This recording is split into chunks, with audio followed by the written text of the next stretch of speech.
మామయ్య, నీకోసమే వెయిట్ చేస్తానమ్మా.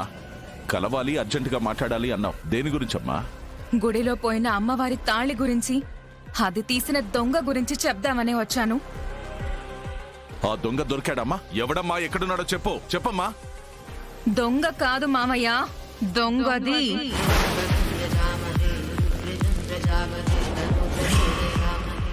ఆడదా? ఒక ఆడది అమ్మవారి తాళిని దొంగతనం చేసిందా? ఎవరమ్మా అది? మీకు బాగా కావలసిన మనిషి, మీకు దగ్గర బంధువు కూడా. ఎవరో చెప్పమ్మా. ఎంత కావలసిన వాళ్ళైనా వదిలిపెట్టను.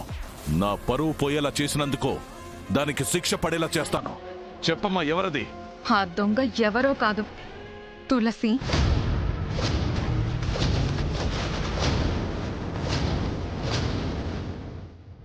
ఏం మాట్లాడుతున్నావమ్మా? అమ్మవారి తాళి దొంగతనం చేసి తన పెళ్లి తనే ఆపుకుంటుందా? నమ్మలేకపోతున్నారు కదా మామయ్య? సాక్ష్యాలు చూపిస్తే నమ్ముతారు కదా. చూడండి.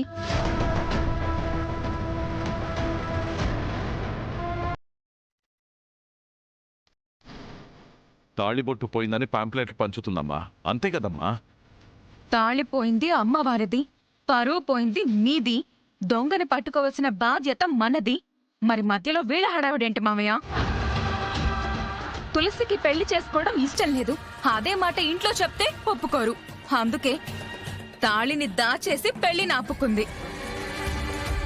తిరిగిచ్చేస్తే దొంగ అవుతుంది కాబట్టి తన దగ్గరే ఉంచుకుంది. అమ్మా కనిష్క, మన ఊహల్లో అనుకున్న ఆధారాలు సరిపోవమ్మా. బలమైన సాక్ష్యం కావాలి కదా. ఆ దొంగ తులసినే మామయ్య, కన్ఫర్మ్. తెలివితేటలు చూపించి దొరకకుండా తాళిని మాయం చేసింది. మనం కూడా దాని దారిలోనే వెళ్లి దాన్ని దెబ్బ కొట్టాలి. సరేనమ్మా, ఏం చేయాలో చెప్పు. మీరు ఎస్ఐకి కాల్ చేసి తులసి ఇంటిని సెర్చ్ చేయించండి. మరందుకు తులసి వాళ్ళు ఒప్పుకోకపోతే?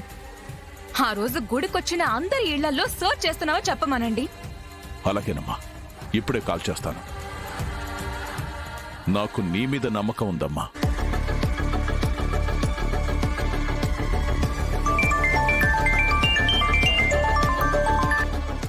సార్ నమస్కారం సార్.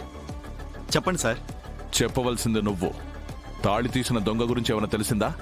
సార్ అది వెతుకుతున్నాం సార్. ఇంకక్కర్లేదు. ఎవరు తీశారో తెలిసింది. వెళ్ళి వెతికితే దొరుకుతుంది. ఎవరు సార్ ఆ దొంగ? ఆ దొంగ ఎవరో కాదు, తులసి.